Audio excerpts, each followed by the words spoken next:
Ladies and gentlemen, welcome back.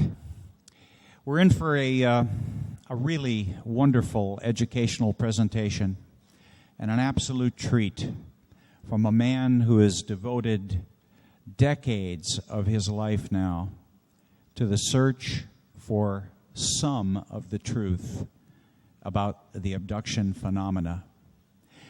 Dr. David Jacobs, most of you probably don't know this, had his own battle to keep his job. Yeah, it was a years-long battle, actually.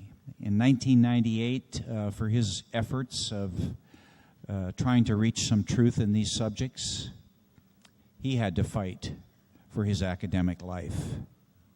Yeah, very similar to what John went through, and just as bad, but just not simply as publicly known. And in spite of all this, David continues to this day. And matter of fact, honestly, right now, he is working harder than ever to dig out new truths about what's happening with the abduction phenomena. There is no question that Dr. David Jacobs is amongst the top 2 or 3 abduction researchers in the world, and it is our honor to welcome him back to the Congress. Ladies and gentlemen, David Jacobs. Thank you, Bob. Thank you. Thank you for all being here, for coming, and I arrange myself here. And here are the arrows, and there's already a slide. And they asked me if they can, when I was going to start the PowerPoint presentation, and I said, you might as well start it now, because then I'll know what I'm talking about. So here it is, and now I know what I'm going to say. The first thing I want to say is, of course, is thank the Browns for inviting me here again, and say how sorry I am for the tragedy that the family has endured recently, and how happy I am also that the convention has continued, and there are an awful lot of people out here, and a lot of people who've had the good sense to stay away too, I notice. But today I want to talk about something that is not talked about a whole lot, and basically it has to do with what do abductees do when they're not being abducted, which is kind of an odd way of putting things. It has to do with people who are aware abductees. Now, I'm not going to be talking about people who are unaware and sort of are maybe floating around a little bit trying to come to terms with what's going on with them and searching for answers and all that.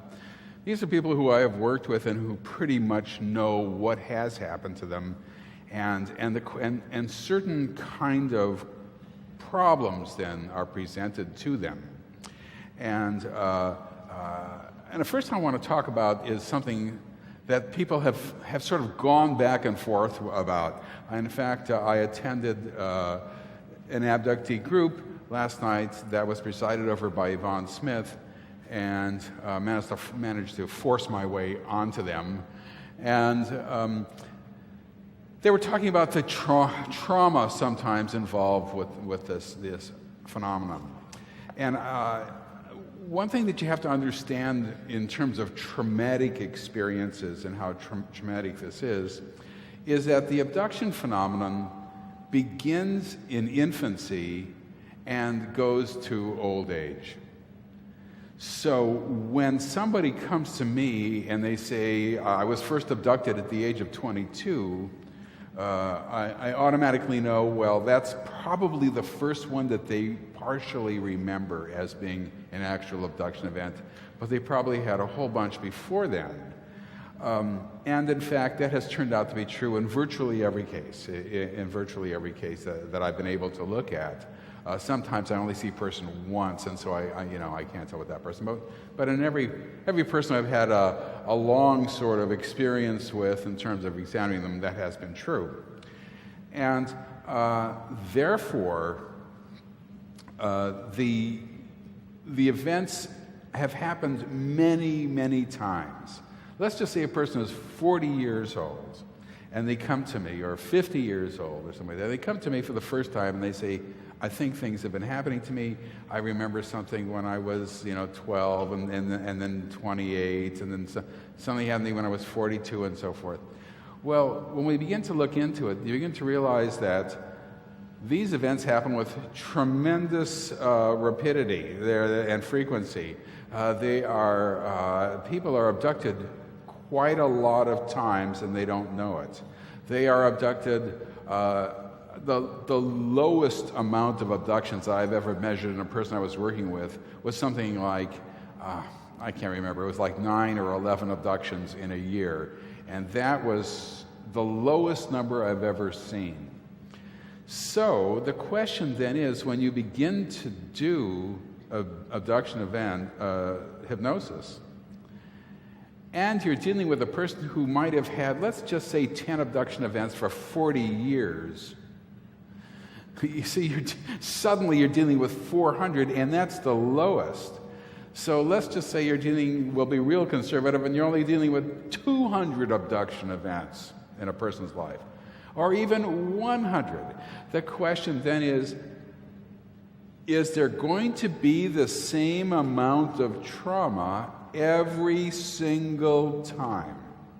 Because they're used to it from the time that they were born, and the reason we know that they're used to it from the time that they were born, or at least had it from the time they were born, is because parents are abducted with their babies and with small children. So the question then is, how much trauma is there? And I found that, first of all, if it were to happen to me once or twice, it would scare the hell out of me, obviously. I would be traumatized for life. There's no doubt about that. But there is a certain aspect of this that is part of people's lives, and they kind of know what is going on, and they know the drill, so to speak. And I found that it is the act of remembering for the first time that is really the most frightening thing that they can do. Because the second time I do a session with them, it's a little less frightening, but it is frightening. The 30th time I do a session with them, it's not frightening at all. They just know what's going on. And so that sense of overwhelming trauma really doesn't exist for them. This is not to say that they're not scared or fearful. That is true. But these are traumatic events in large part through recall of them. And that can be overcome, actually. So I'm not going to be talking about the trauma so much involved with it. I'm going to be talking about what happens to them in their normal lifespan, in their normal lifetime. Because these abductions obviously have enormous and important effect on their lives.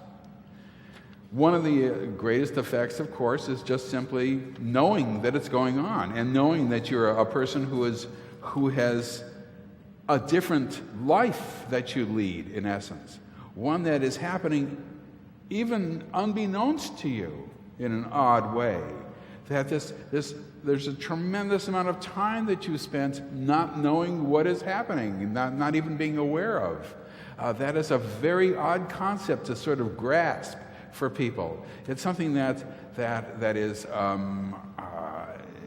inconceivable almost, unless, of course, you have some sort of multiple personality disorder or something like that, and you're not aware, although most alters are aware of other alters, but it's a complicated business, and it's just not a normal situation. So the first thing that happens to them, of course, is this kind of what John Mack used to call ontological shock. That is to say, the shock of knowledge. And this sort of idea that, oh my God, this is actually happening to me. And the first thing that you also notice with them is that they have certain fears that go along with this that they've never been able to explain. They might be frightened, for example, of a certain stretch of road. For example, in this particular slide, you can see that a person would be traveling down a road, and suddenly there's an object parked, so to speak, waiting for him or her. As the car stops, they're let out and into this object or whatever. This is an event that happened to a woman, and she was trying to describe to me how large this object was, how it fit past the 2 lanes of the highway and went off into a sort of a berm on either side. And then, for some reason or other, they forget this. Well, not for some reason or other, but they forget what happened, and then all they know is they're afraid of that place now. They don't want to go down that road anymore. That road is a road that they wanted to avoid. I've had people tell me how they'll travel miles around so that they don't have to go down this particular road. And I found that to be very, very common. And of course, there's something that I call the funnel effect, where people are frightened that it's going to happen to them at any time. It's not just fear of a place, it's fear of, let's just say, going to sleep at night. Because a minimum of 40% of all the abductions that I've looked at happen at night when people are sleeping. Maybe the other 60% happen some at night when they're not asleep, they're watching television, a lot during the day, and so forth. So the first thing that happens is they think, uh-oh, I hear a noise. There's a noise. It's them. They're coming. They're going to come after me. And I got to get ready now. And then I'm not going to go to sleep. And I'm going to sit up here and I'm going to wait. And I'm going to catch them. And then they sit up all night long and it doesn't happen. But it's like they funnel almost anything unusual into the phenomenon. So they will think to themselves, well, now I know why I am frightened of, now I know why I like strawberry ice cream, or now I know why I put my pants on one leg at a time, or whatever it is. They funnel everything into the abduction phenomenon, and it starts to take over their lives. And I warn people, don't do that. If you hear noises at night, it's just burglars. Go back to sleep. It's all right. A lot of them sleep with protection. They have guns under their pillows and knives and all the rest of this stuff. They can't sleep at all at night, so they sleep. They only go to sleep when the sun comes up, and even then they sleep with the radio on. They sleep with the television on. They sleep with lights on if they do at night, and on and on and on. And it just, the whole thing can be very, very, very upsetting for their normal lives. Well, this fear of places, though, is actually an important one, and many, many, many abductees have it. They're afraid of their backyard. They're afraid of their basement. They're afraid of some odd room in their house. They don't want to go into the dining room or whatever. That's something they would never do. And you get this whole sort of range of fears. Now, one of the most important things that happens is coming back, and I know that Bud Hopkins has talked about this quite a bit, and so have I, is coming back with unusual bruises and fear and marks on people's bodies and on all the rest of that stuff, and puzzling like, what? How could this happen?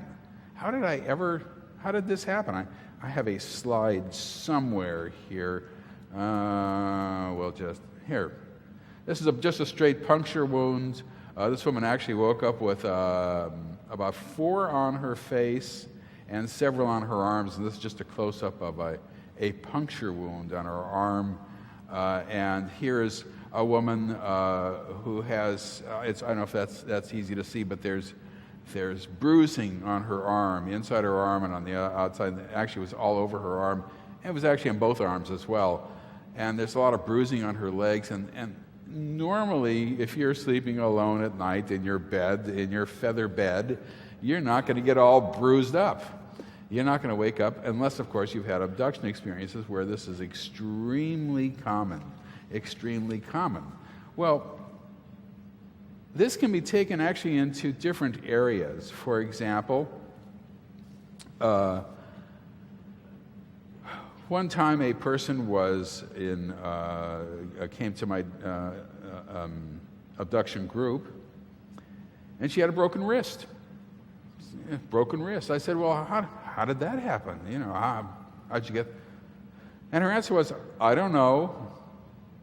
Well, that's not an answer a 40-year-old person gives. You don't, if you were to break your wrist, you tend to remember what happened that would cause that. You know, it might stick in your mind. And she said she just sort of woke up with it, and it hurt like hell, and so she had to go to the doctor, and there was a broken bone. And of course, that's not possible, because once again, when you're asleep at night, you don't break your bones normally. I mean, at least it hasn't happened to me in a long time. But so we did a session on that, and one of the things they did with her was these are hybrids now, and I'm going to be talking in large part about hybrids. But that is to say, a mixture of human and alien. And a lot of people have been talking about this recently, and of course it was discovered by Bud Hopkins back in the early 80s, and it's a central feature of the abduction phenomenon. But basically they got angry at her for some reason or another, primarily because she had been talking to me, and they did not want her to do that. And one of the things they do, and I've noticed in terms of trying to keep abductees what they call in compliance, is they have a certain modus operandi. There's a certain way in which they go about physically punishing people because they understand that physical punishment scares people to death. So they would push you down on the floor, and then pick up women, for example, by their hair. And they do other things as well. Well, they pushed her down. She fell back, and she put her arms out to break her fall, broke her wrist. It wasn't an intentional thing to break her wrist, but she woke up in the morning with a broken wrist. And that's sort of something that you just kind of have to live with. The idea of you've got a broken bone and you don't know how it came about, and it's probably best that they would say to each other, it's probably best not to think about how I got this. That would be the best thing to do. I won't question the fact that I have a broken bone in my body. I'll just get it fixed and that's it. One time I had a person who was with a group of hybrids, and she broke away. That was a long story, and you'll just have to sort of go along with this for a second. But this was years ago. She was in a car, and she managed to open the car door and run. And they were actually in a wooded area, and she fell. It was at night. She fell into a kind of ravine, broke her ankle. So in essence, she woke up the next morning with a broken ankle. Both these were at night. I have another story of a woman who presented herself with broken enamel from her tooth. She had a long split. I have a slide of it here, which I'll show you in a second. And we could not imagine how something like that could have ever happened. This is something that's just so odd, so strange. How do you break your tooth, of all things, during an abduction event? Well, we did a session on it, and it was one of those things where you just wouldn't it was unexpected. She was on board an object. She realized that she had more sort of consciousness than she normally has, and she realized that she had more physical abilities than she normally has, and she realized that this gray guy who was standing in front of her probably deserved a really hard kick in the shins. So she kicked him and turned around to run, but there was a low-hanging wall right behind her, which she didn't realize.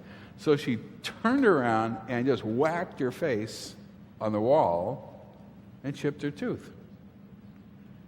So once again, it wasn't something that they had actually done to her, but she did, in fact, wind up with a chipped tooth. I have a picture of it somewhere here. There it is right there.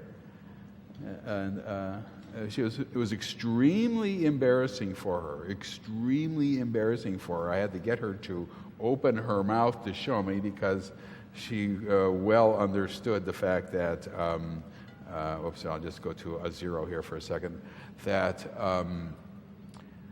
people don't like to talk to people who have messed up teeth, broken teeth, and all the rest of that, and so she didn't. It was difficult for her. It was very difficult for her, obviously, until she had it repaired. But the point is that these are sort of these physical things that people have to live with, and this affects their normal lives. There's all sorts of other problems like this too. Now, one of the problems for people who have a lot of abductions at night, and some people have most of their abductions during the day, and some people have most abductions during the night, but one of the problems is that in recent years, there has been a dramatic increase in the frequency of abductions for some abductees, more so than I have ever seen in my life. I've been doing hypnosis of abductees since 1986. I have never seen anything like it. And they would take people sometimes on a nightly basis. That meant that people were getting 2 hours of sleep a night, 3 hours of sleep. Well, if that happens long enough, you can get all sorts of problems. Physical problems can result from this. I don't know whether this is true or not, but a nurse told me that one of the things that happens is it can compromise your immune system, and that you just have your lack of sleep means that you can't regenerate your muscles, you can't regenerate your ability to stop diseases and so forth. And I have noticed that a lot of abductees complain about things like Epstein-Barr syndrome, which is a sort of chronic fatigue syndrome, and fibromyalgia, which is a problem, muscles, muscle pains and so forth. And this might in fact be related to lack of sleep.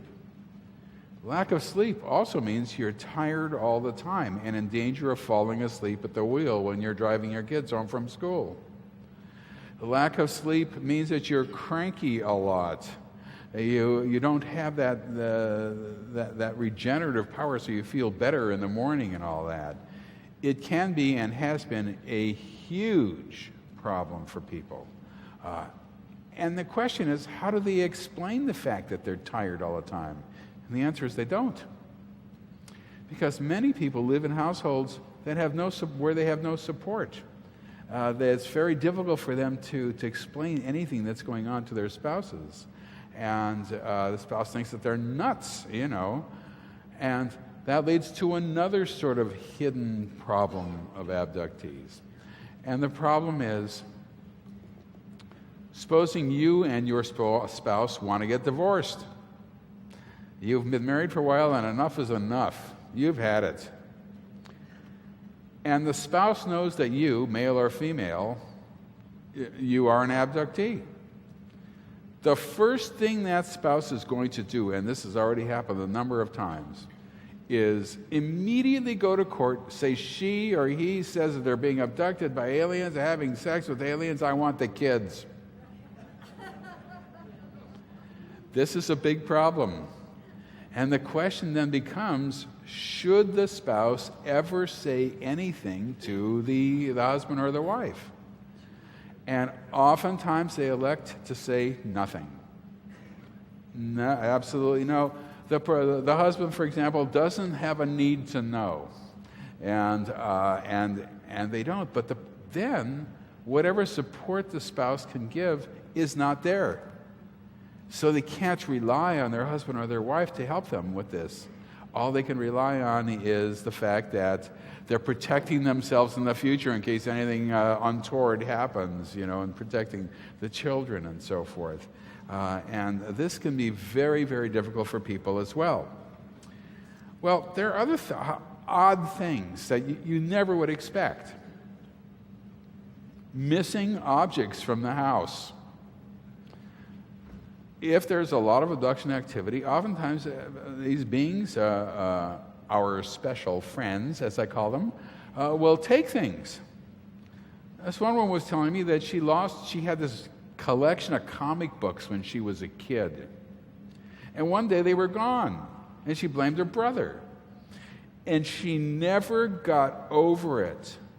She was always angry at her brother for years after that for stealing her comic books, although the comic books could not be found in the house. But she was certain her brother, who was this young kid, and she was young also, had done it. And she never got the comic books back. And we did a session once where these beings came into the house and took her comic books for various reasons. We've seen this before. Took a stack of books, and including her comic books. And she woke up and then they were gone, and that was that. For the next 20 years, it was lodged in her brain that her brother had done it. And then she said she's got to go to her brother and apologize now and say, this wasn't it. But it affected her family life. It doesn't seem like a big deal to us, but for her, it was a big deal. Here's another one that comes out of the blue. Hair cutting.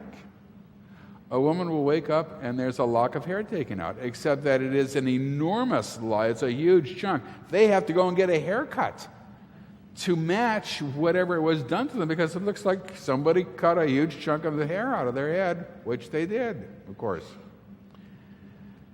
But the question is, before they're aware of abductees, is who could have done it? Well, the only person who could have done it was their brother or their sister. And once again, they blame their sibling, for doing this. And the sibling says, "What are you talking about? I didn't cut your hair. I'm innocent, But they are the only people who could have done it. Therefore, they did do it, and therefore they are lying. And for a younger girl to have a large chunk of hair cut out of her hair, this is it's a big deal for anybody, obviously. And it affects their lives. It affects their relationships with their families and all that. And once again, it doesn't seem like much, but it causes fights and all sorts of other problems, and it can be a serious situation.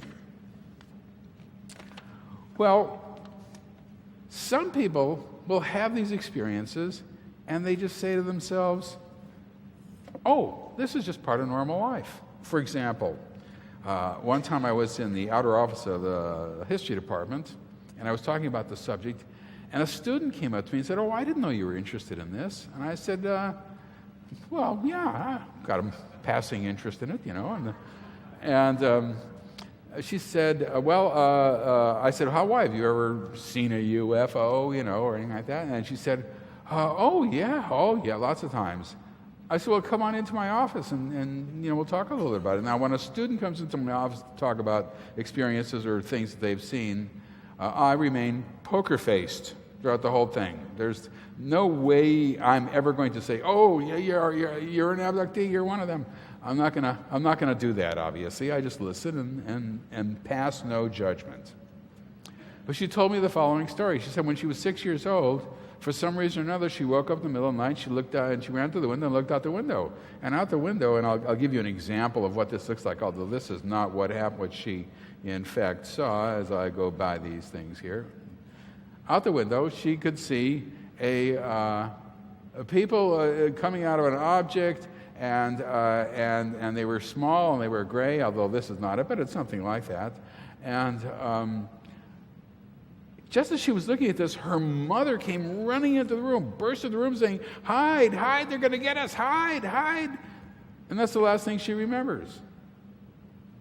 So I said to her, well, how do you reconcile this? I mean, what do you think this was?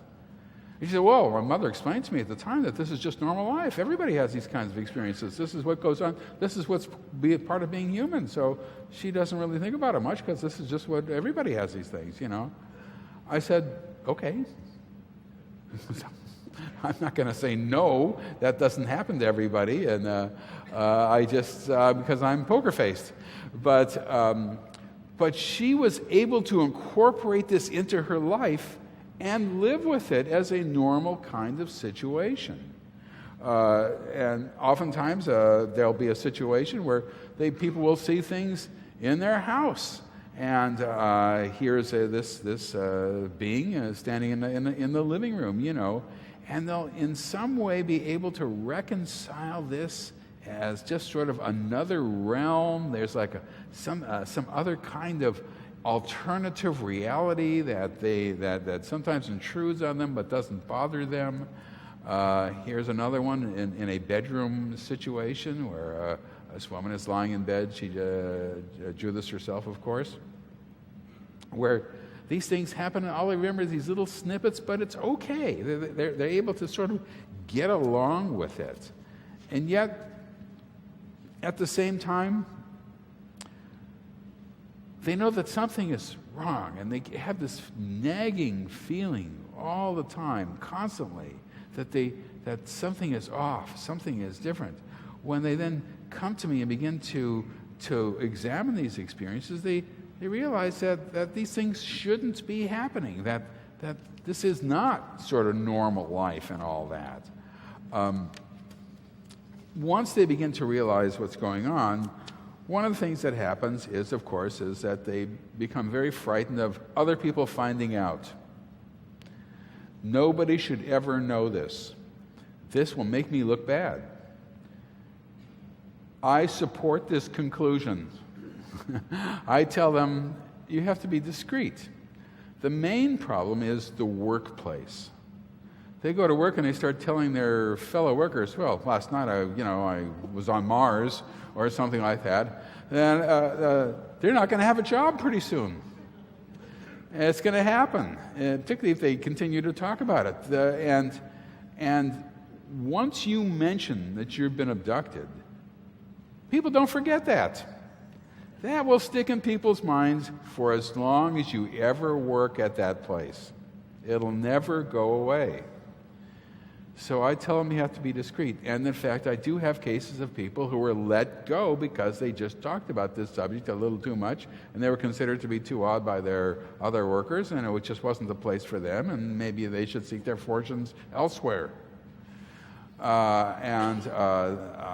So they have to be very, very careful, and I emphasize the workplace.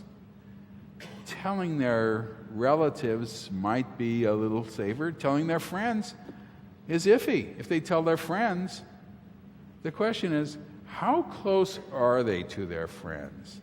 And will their friend really understand? And will they really have that friend very long?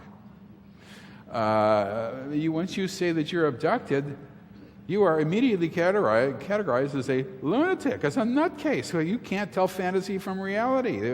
And that puts a friendship on a whole different basis, you know what I mean? Because whoever is your friend has to deal with that. So they have to make the decision as to whether they want to do this or not. Whether they want to tell their friends that they've been abducted or just let it slide. And my advice is make up their own minds. It's their lives, but letting it slide doesn't hurt anybody, and telling people can hurt you. So just be very, very, very careful. Well, there's other things too as we go deeper into this. Last night at the abduction group, one of the people brought out the fact that they felt that they had sort of merged with a being that he had gotten, or she had gotten very close to her, and they kind of become one. And I recognize this as a procedure whereby these beings will generate feelings in people. And one of the things that you realize in dealing with this subject is that these beings, the gray beings who we know and love, and also the hybrids, can in fact control us. If they can't control us, they couldn't control us, there wouldn't be an abduction phenomenon. They would just run. As soon as they saw them coming into the room, they get out the .38 and blow their heads off. I mean, there wouldn't be an abduction phenomenon. There would be something else, but it wouldn't be. So they are controlled, and this takes place in secret. So they know something is going on, and oftentimes positive feelings are generated by hybrids as well. Positive for them. And they know that they know somebody up there who they really like a lot. They love this person. I was giving a talk near Washington, D.C. once many years ago, and I was at a hotel, and there was a woman a young woman, who's 21 years old, who was waiting for me in the lobby afterwards, and she told me that she had a sort of dream lover. I said, well, that's interesting, and she'd also had all these UFO sightings and these other weird experiences and so forth, but this dream lover was really bothering her. It was something that she liked a lot, but she didn't want to deal with. And the problem is that the dream lover had gotten to the point where she was doing nothing but waiting for him to come. And she had no social life anymore. She had broken off from everybody. She didn't go out with anybody, and all she did was wait for this guy to come and visit her who she loved. And the problem is that she knew something was wrong. This is not right. She wanted to go out. She wanted to have other friends and boyfriends or whatever it was, but it was her dream lover. It was all she was interested in, and that was it. And it was destroying her life. Everything was being funneled into this. She couldn't get it out of her mind. So she came up to Philadelphia, where I live, and we did a couple of sessions about this. And sure enough, it was this hybrid guy who she loved beyond imagination. And he would come and visit her, and we did a couple of different times when he would come. And they got along very well, if you know what I mean. And then he would leave, and she was sad, and etc. And there was another problem. And the other problem was that she was African American, and the hybrid was not. And this put up conflicts in her own mind of all sorts of things that she'd been brought up to sort of agree with, and she always assumed that she would marry another African American guy and so forth, and this was very conflicting to her, and yet she loved him. And I had to explain to her, look, you're entitled to your own life. You're entitled to get married. You're entitled to have kids. This is you're a human being.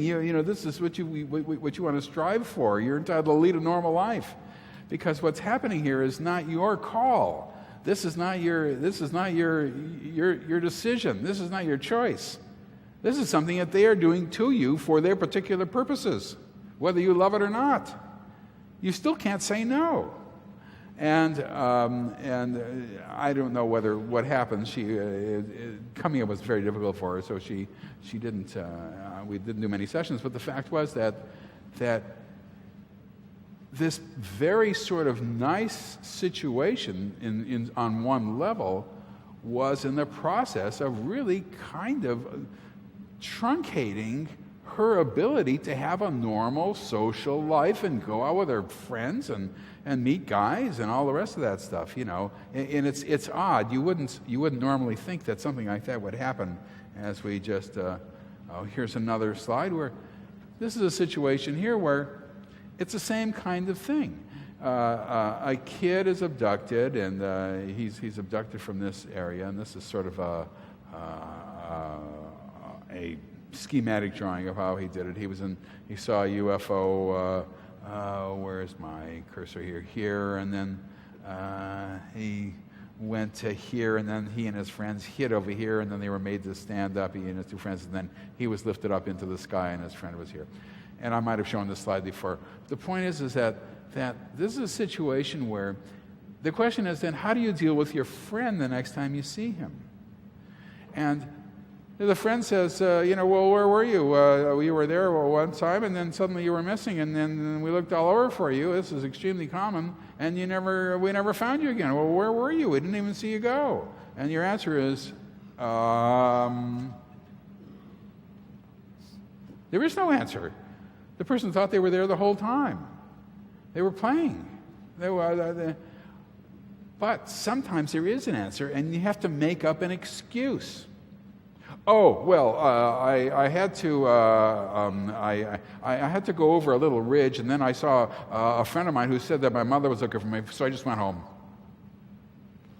That would be an excuse that is not true. But it seems like the right thing to say, so you don't have to confront the idea that you were missing and people noticed it and looked for you. If this happens enough, you've got to start making up a lot of excuses. It becomes bothersome. There are other sort of, as we go more and deeper into the hidden world of abductees, you have situations whereby sometimes kids are abducted from school and they don't know where they were, and they come back. I have this one woman who lives in Scotland who was abducted during recess and then brought back maybe 45 minutes later, but school had already begun 15 minutes beforehand. The classes had begun, and she found herself in the hallway without a hall pass, in other words, without permission, and was immediately accosted by a teacher because she was out of class. She had no idea where she was or why she was out of class, and couldn't explain it to the teacher, who used corporal punishment on her, beating her about the legs, as I remember, as her punishment. Well, this can sour you on school a little bit, you know. I mean, you think, wait a minute, I wasn't doing anything wrong. I thought everything was okay and all that. So this can be particularly difficult. Well, in these later years now, with lots and lots of abductions happening, you get unique problems that I've never heard before. For example,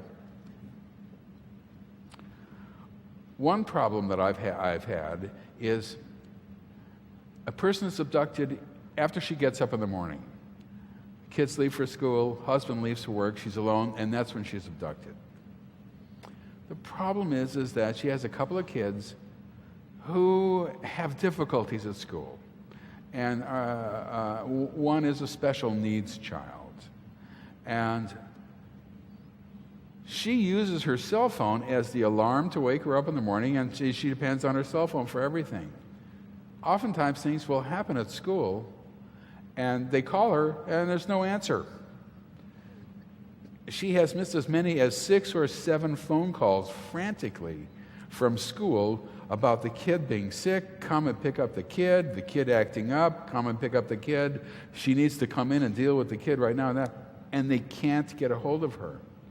And this makes her so angry. She's always angry at this because it's getting in the way of her ability to care for her children.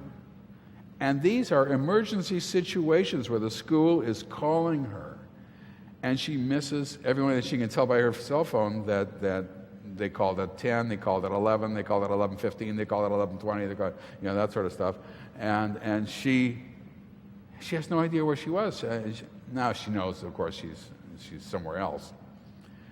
But the fact is that she's angry now because this can be a difficult situation. Obviously, these are her children, and she's filled with guilt that she can't be there.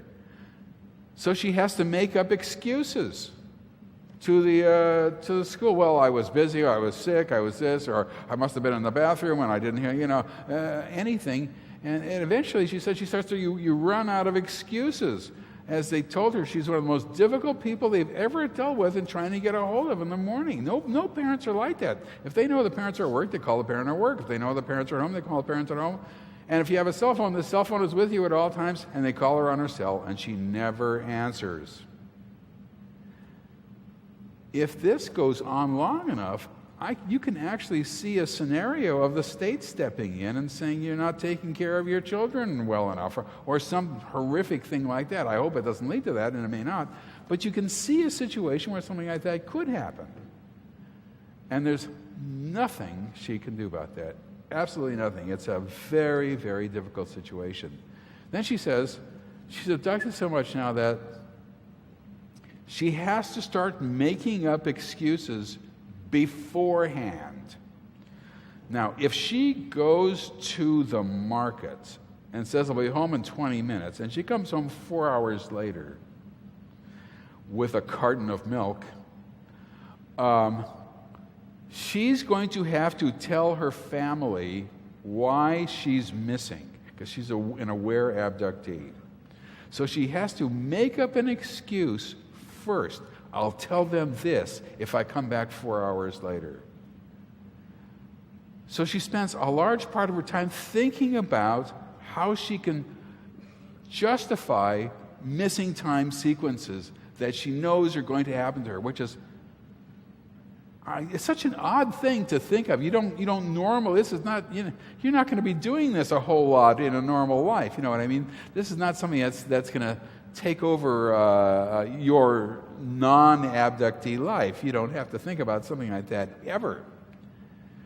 And of course, she thinks about the fact that, as all people do, that she's abducted. Her children are abducted. She can't prevent her children from being abducted.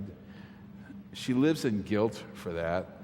And of course, kids, when they're abducted, and I've dealt with a lot of people who had childhood abductions, obviously, and oftentimes they feel angry that their mother or their father or both parents can't protect them from being abducted as well. And of course, the parents, I have to explain to them, well, the parents want to, but it's not in their choice either. That's not in their power to do this, and then they understand that obviously as an adult, but as a child, it can build up resentment and can sort of drive a wedge sometimes in families. It's a difficult situation. The opposite thing happens sometimes.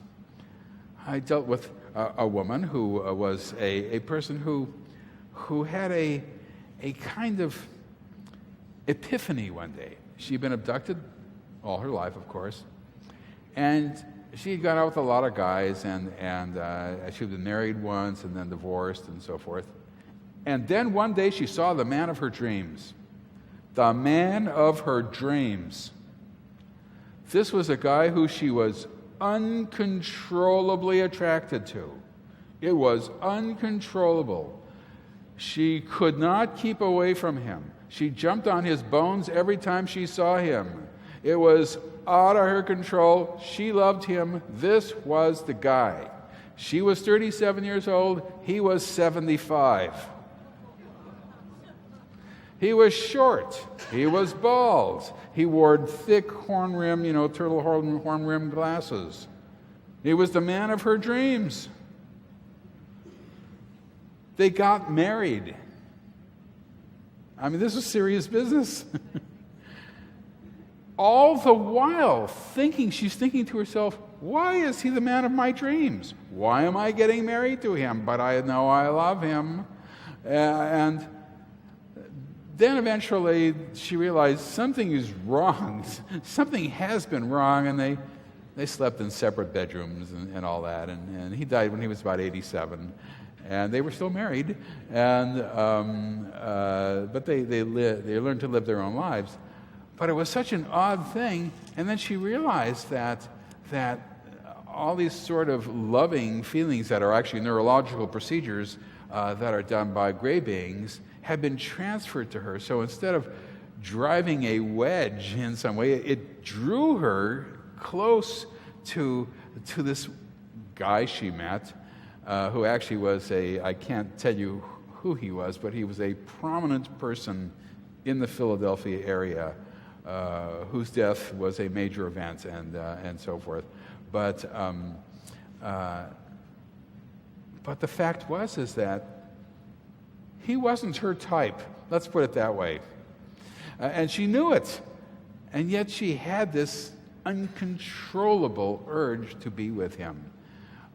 She sort of laughs about it to a certain extent now and is remarried and all that. But it was a very unusual episode in her life that to a certain extent affected the course of her life in a way that she probably wouldn't have wanted to have happen, Well, there are other things that happen as well. I mean, there are people who have any number of situations that come up with them that relate primarily to the idea that they must hide the subject, they must keep it secret, and yet at the same time they're tremendously drawn to it in some way, and it starts to take over their life. Now, sometimes this can go two ways. One woman, I dealt with this woman in Scotland, was told when she was 12 years old that she must never go to school again. So she fought and fought and fought and fought and fought with her parents, both of whom were intellectuals, fought with them, school teachers and so forth, fought with them, and forced the issue, and they agreed to homeschooling.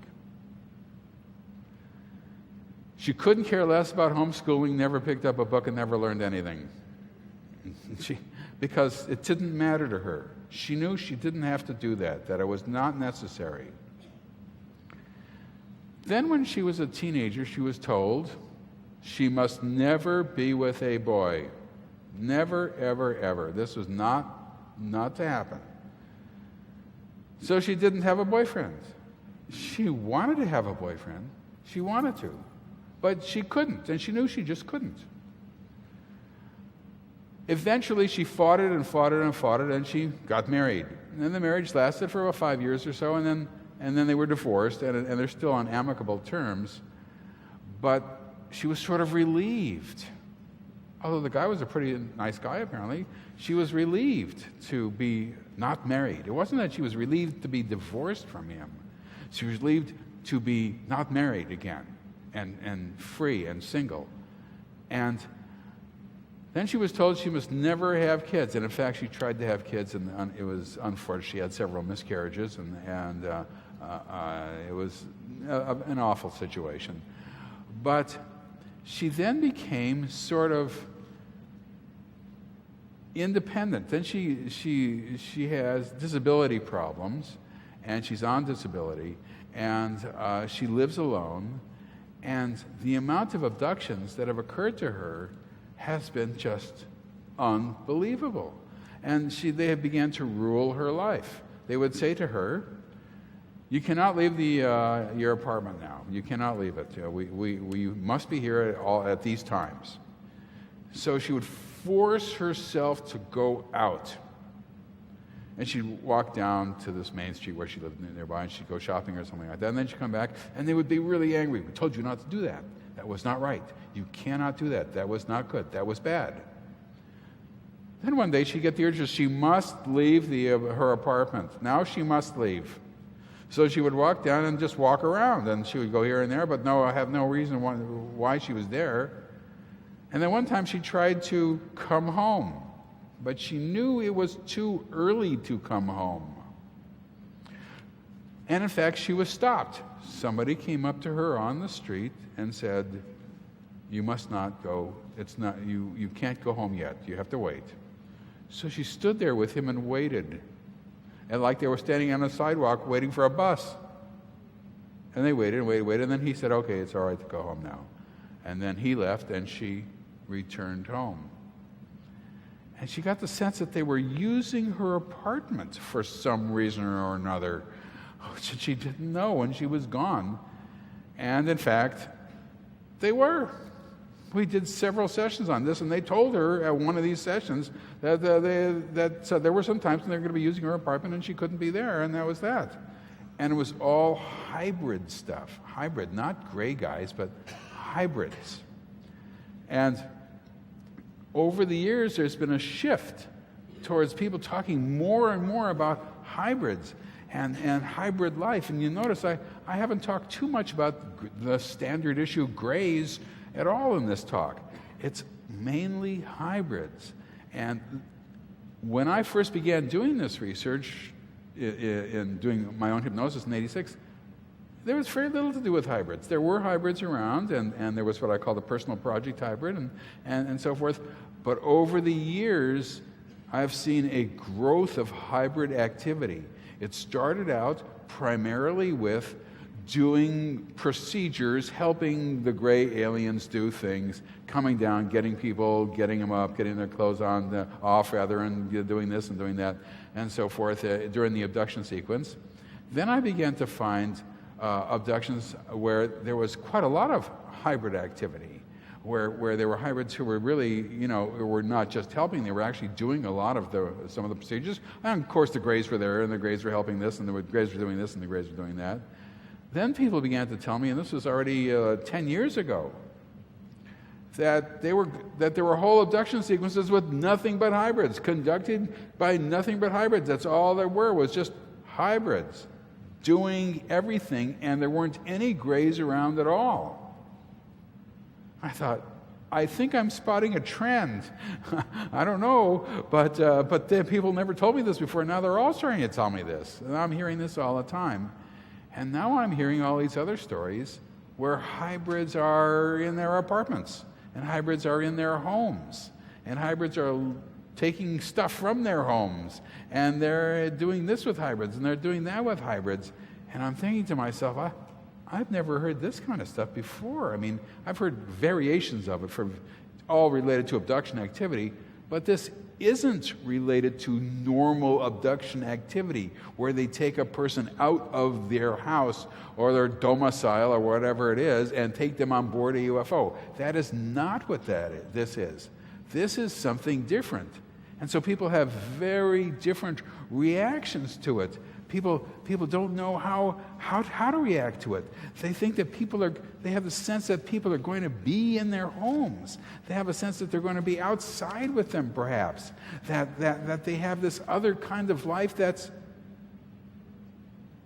in a sense, almost a more normal life. They're not on board a UFO. They're not lying on a table. And yet they have this other life where they're dealing with these people who are walking around in their house. I cannot tell you how many cases I have of that now.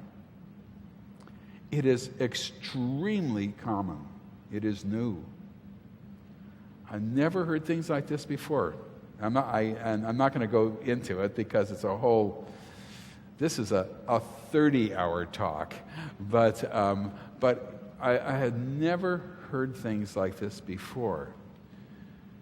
But what it does is it's coupled with regular abductions.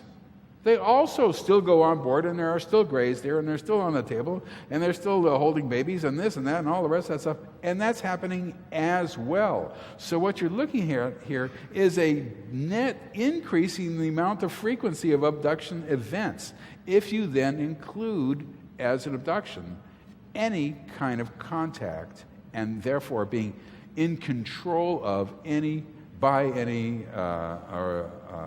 hybrid or alien of any sort anywhere. And that would be a much better way to look at abductions. It doesn't have to be an actual abduction on board an object. It can simply be in the control of a hybrid. That's good enough. That's an abduction event, and you may not ever leave your house. Something like that I never considered to be possible when I first started doing this research. It was not within my purview. It made no sense to me. It wasn't something that I would even listen to. It sounded crazy.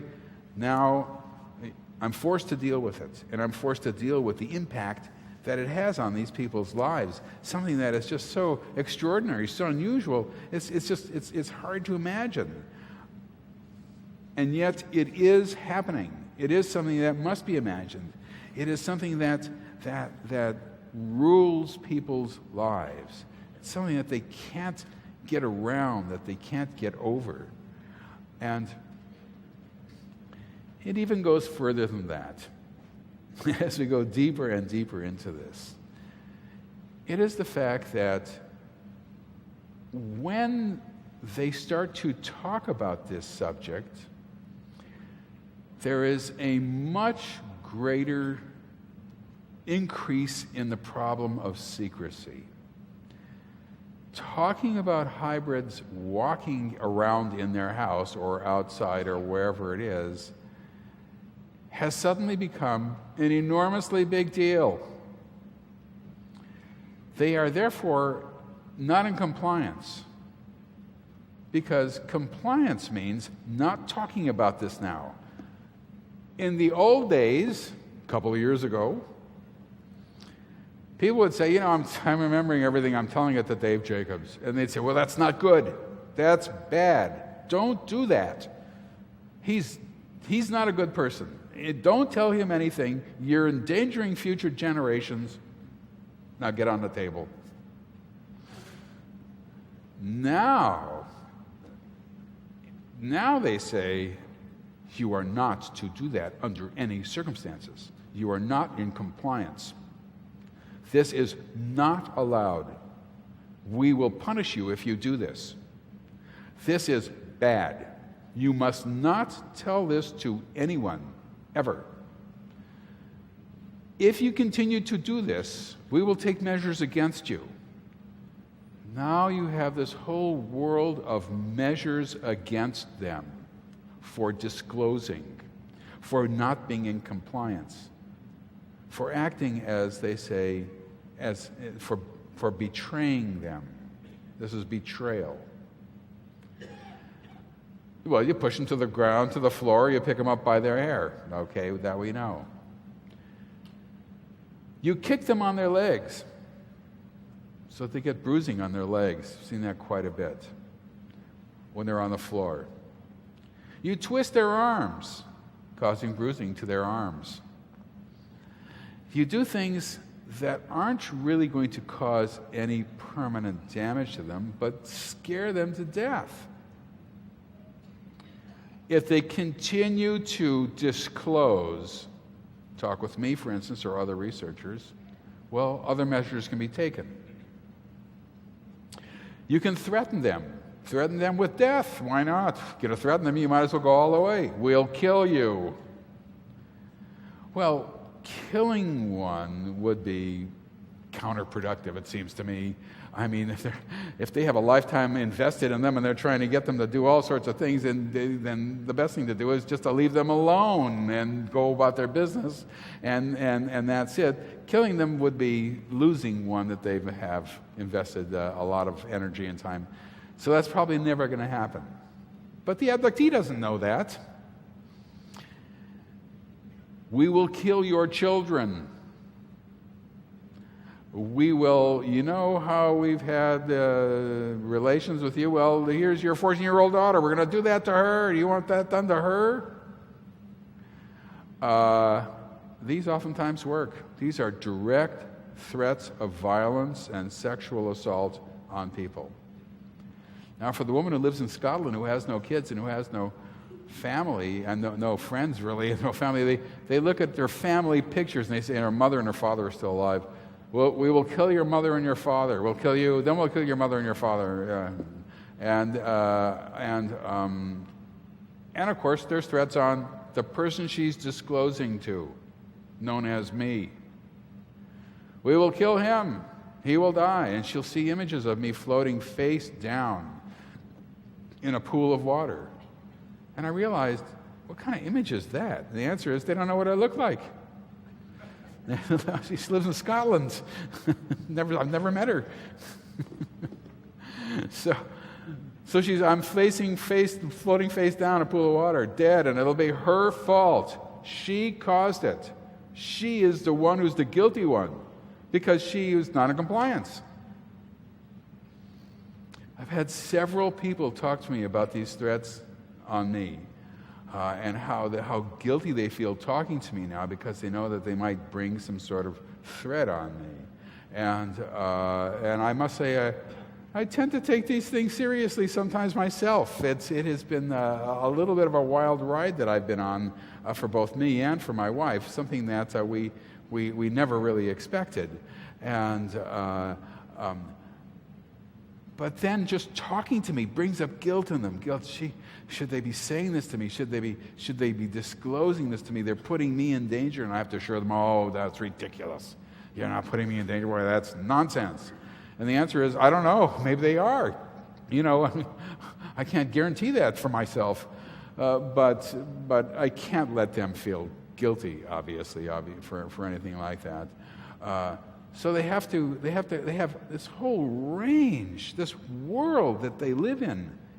it's not just that you're an abductee. It's that there's this world of events that's happening that are extremely important, that have to do with you and your family, and missing time sequences, and missing calls from school, and falling in love with people who you don't want to fall in love with, and having dream lovers, and this is the world of abductees. It's not like you just happen to be in the wrong place at the wrong time. There's a whole different sort of worldview involved with it. So people who are aware abductees, who know what's happening to them, and that's really the critical thing, who know what's happening to them, are also uncovering this world that they have to live in. And the question then is, of course, the ethical question is, am I doing the right thing by doing this or not? Maybe ignorance is bliss. Maybe they shouldn't know anything about this. Maybe they'd be better off just leading their normal lives and not wondering why they're never around to answer the phone and not knowing.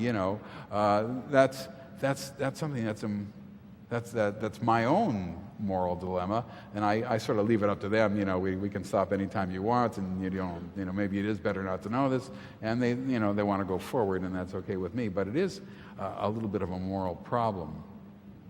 So, to sum up, it's not a situation that one would normally assume. It's not something people who are abducted don't normally have just abductions and that's it, and they go about and they lead a normal life. There's this whole world that they have entered into, and they entered into it as children, as babies, essentially, that they have lived in all their lives. The problem here is that it is dynamic, and that it has been changing, and that it has been increasing in frequency, and we get more hybrid stuff, and we get much more problems of disclosure, problems of talking, and all these things, all leading up to the sense that there's a greater disruption in their normal lives than ever before, and there's a greater disruption in their normal relationships with the world around them as well. So it's not enough to say a person is an abductee. What you have to say is a person now lives in an abduction world, in essence. So that's my story, and I'm sticking to it. I will take some Q&A. I will take some questions and answers, if that's okay, and maybe we can... Thank you. Maybe we can have the lights on, and if anybody has any questions, we can sort of deal with that. Yeah, if we can have lights on, of course. Much better. Thank you. Testing. These lights are very, very bright. That's why I was looking over there most of the time, because I look over there, it's like... Testing. A question. In past readings, past conferences, perhaps from you or for Dr. Mack, we heard that it's possible to resist. That is, if you find someone, a hybrid in your house, can you tell them to get out? The question is, if you find a hybrid in the house, can you tell them to get out? Can you resist? The answer is yes and no. Resistance does not... When people resist, you're dealing with a certain kind of behavior that is, I think, genetic as opposed to willful. Most people don't resist anything ever at any time and just go along with whatever it is. And they can't. They want to, but they can't. And they even occur to them, Some of the people I've dealt with are natural-born resistors. And they'll say, and they'll say, get up on a table. And they'll say, no, I'm not going to get up on a table. And then they'll have to be forced to get up on the table. Or else they'll have to be calmed down neurologically, and then they get up on the table. But the answer is that they cannot say, go away. And in fact, when there is one of these hybrid types in the area, in the room with them, who is having his way with her or whatever it is, they can't say no, except every once in a while I will get somebody who can say no. It's extremely unusual, and it causes major disturbance for them, and it is almost not worth it. and they lapse out of compliance, and it is bad, and it is horrible, and they can be punished severely for it. And but it's unusual. It is unusual. It is not something that occurs routinely. It's something that's always amazing for me to hear. I want to commend you for using the word abductee, and I want to make a plea to the UFO community. Please dump this expression, experiencer. I'm writing a book called Freedom from Religious Guilt, and it urges people to go from being believers to experiencers, and they are going to think of nothing but rectal probes and sperm extraction. Please go back to abductee. If it's done against your will, the newscaster will say, we're trying to minimize collateral damage. And that's such a nice, soft-sounding term. And it means we're killing innocent men, women, and children in Iraq. And yet collateral damage sounds so soft. Experiencer sounds so soft. In my bathroom is toilet paper. It's not bathroom tissue. So please, I plead with you to get back to abductee, and I commend you once again. Well, thank you. Believe me, it's not something that I think a lot about. I grew up with the word, and I never quite got used to experiencer, and the whole concept of using that word as an experiencer has a long and jaded history, and it was actually formulated as an attack, essentially, on people who felt that the phenomenon was not in the best interests of people. Let's put it that way. And when you change it from abductee to experiencer, well, anybody can experience sort of anything. I mean, if you do go on a river raft, well, that's an experience. But I never liked the word abductee. There's something harsh about it. There's something I don't like it. And in fact, in the mid '80s, I was at a conference where a group of people who were abductees and other researchers got together and tried to figure out what. This is before the word experiencer came up. Try to figure out what other word can we use other than abductee, because you can't just define a person by the fact that they're taken up. You know, that's their whole definition of this person is an abductee. It's not right. And but nobody could come up with another word. That was the problem. And so when experiencer came along, it was another word, but it was so different than what abductees had been experiencing, so to speak, that it immediately caused a sort of conflict within the UFO research community as to which word to use. So I think perhaps the best thing to do is to say abduction experiencer. And that sort of, bridges both worlds, but it's cumbersome. That's the problem. You're adding all these syllables, so I just say abductee again. Thank you much, Dr. Jacobs. It's a pleasure to have you here. Well, thank you. Some years ago in the MUFON Journal was a experiencer who was an abductee, and he had a helmet that went over your head at night, and he claimed that this helmet with the right stuff in it would prevent being an abductee. And he asked for people to come forward and just ask for the helmet. Did you know about it? Yeah. There's a man by the name of Michael Mencken who puts a sort of polyurethane, he puts some sort of filter in a kind of, well, it looks like a World War I flyer's helmet, this leather thing and he says that people who've had abduction experiences will wear it, and then it seems to stop the abduction experiences. And he's got a lot of people saying this. And the answer is, I don't know whether it stops the experiences or not. But I have actually encouraged him, because I think he's on the right track. I think that what you're dealing with here is if a person can be controlled, and they can be controlled from a distance, then it's got to be neurological control, obviously, and it's got to penetrate the noggin, to use a scientific terminology. And if that happens, how can you prevent it from piercing the noggin? And so he is the one person who figured this out, basically, and said, well, what we got to do is we have to have a covering on the head. Well, you can't walk around 24 hours a day wearing a World War I helmet or something, or it's this leather Flyers Ace, that thing. Anyway, and it doesn't cover the whole face either. And it's you can't walk outside with it. Let's put it that way. You can only wear it in the privacy of your own home. But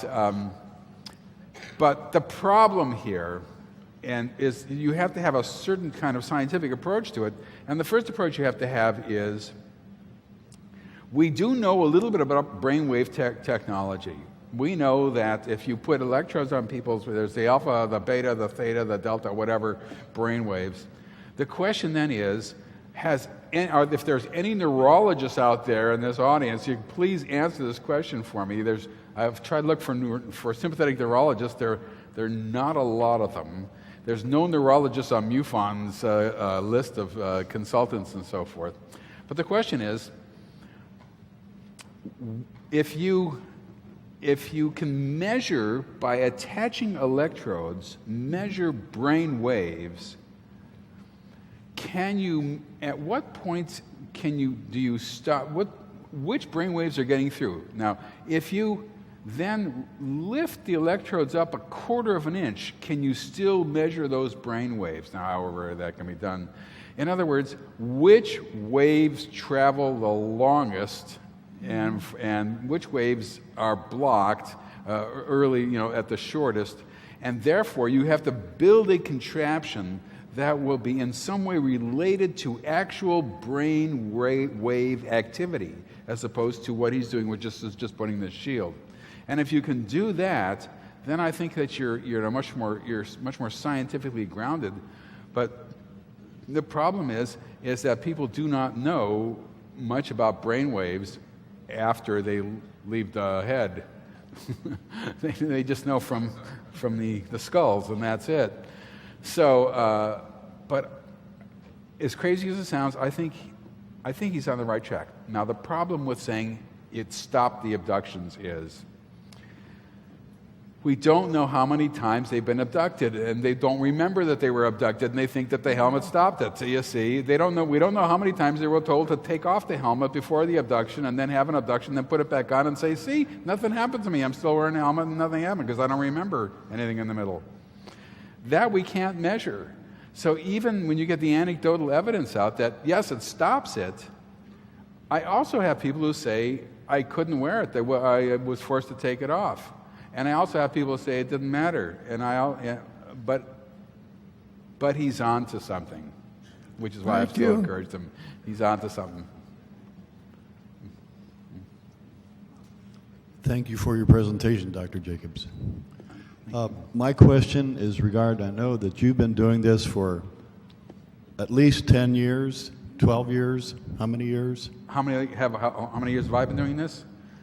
I've been doing abduction and UFO research for 41 years, and doing abduction research starting without abductions since 1982, and abduction regression since 1986. Over that time period, you've had literally thousands of stories told to you. That is correct, yeah. And not exactly thousands, but over 1,000 anyway. Okay. What I would like to know is well, let me just say, over 1,000 I've investigated myself. Thousands and tens of thousands told to me, yes, but not that I've investigated. My question is that you have a lot of anecdotal stories, etc. What I would like to know is, after hearing all these stories, what do you personally feel is the agenda of the abductors? Well, actually, I can talk about that to a certain extent, because I wrote that in my book, The Threat. And this was the book. The book came out in '98, so you would think it's a little long in the tooth, but actually I reread it recently in light of the previous years of knowledge that I've had, and it's not bad, pretty good. And what I decided in that book was that this is a phenomenon that is not an experiment. that it is not a learning situation, that it is not something where they just need to know about us, so they grab somebody and they examine them and they look at their feelings and they look at their this and they look at their that and whatever else they look at and all the rest of that stuff. This is much different than that. This is, in fact, a program. And as a program, it is administered almost assembly line fashion on one level. And people are abducted throughout the course of their lives and have been probably since the 1890s. And as a program, it has a beginning, a middle, and an end. And it's goal-directed. And it's secret. There's one reason. I have a whole chapter on secrecy in there for various reasons. I know a lot more about secrecy now than I ever knew. But the chapter that I did on secrecy in there was one of my proudest chapters. Nobody ever said a word about it, I'm ashamed to say. But it was to protect the fetus and to protect the program and to ensure the longevity of the program and all the rest of that stuff. The point is that the secrecy program is extremely important. And without secrecy, once again, there'd be no abduction phenomenon. We'd know it, and they were coming, and we'd get them.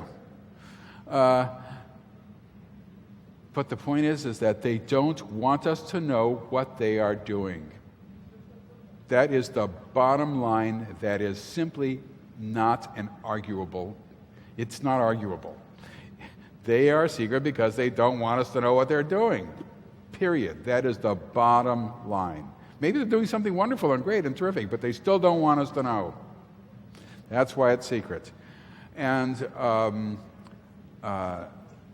so this is a program that is leading to goals that they don't want us to know. Otherwise, we wouldn't have spent all these years trying to figure it out, you know.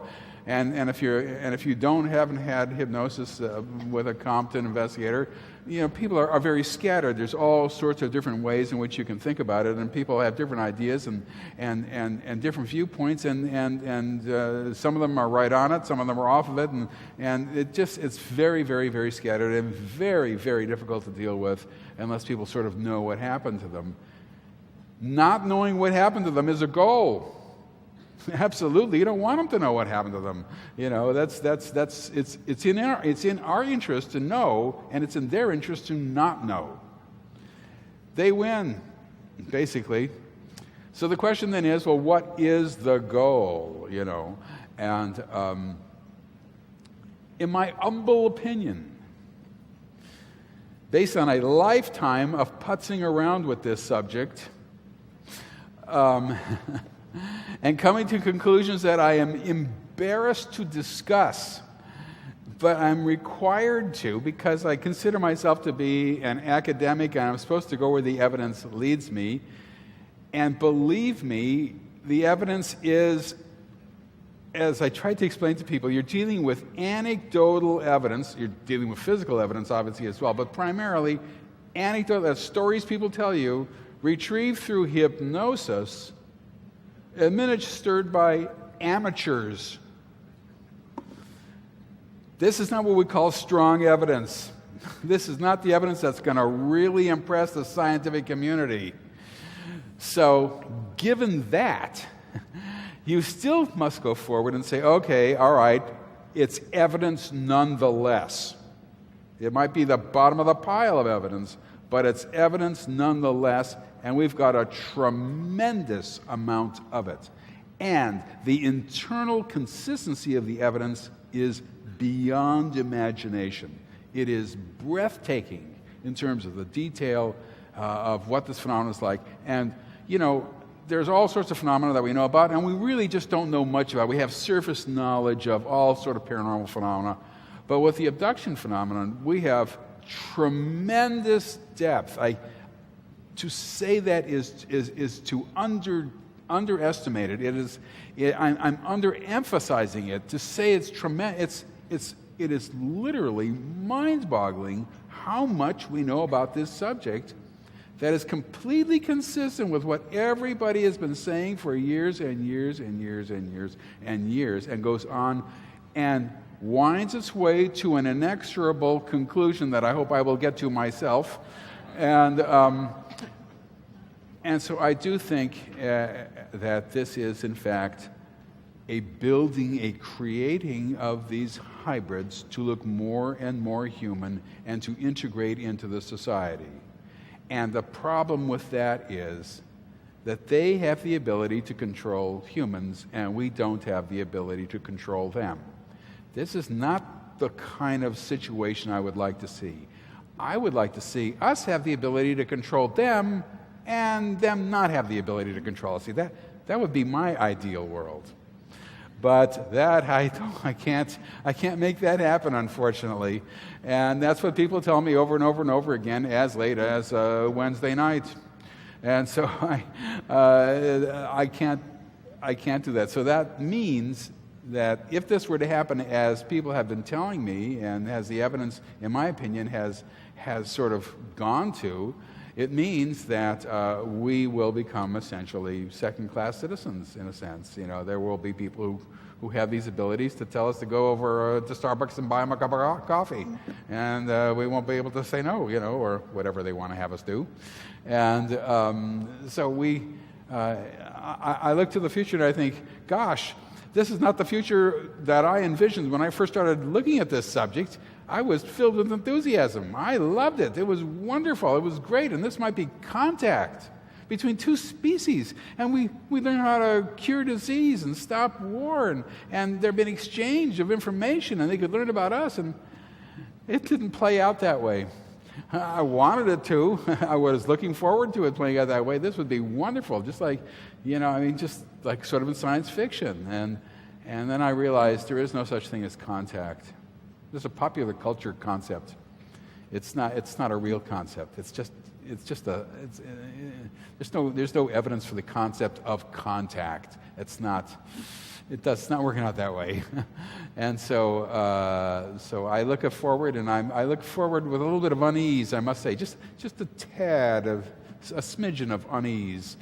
But my job is not to talk about that so much. My job is to unravel what is happening, how it is happening, and how they're doing it. And that'll be the subject of my next book, which will be, how are they doing this?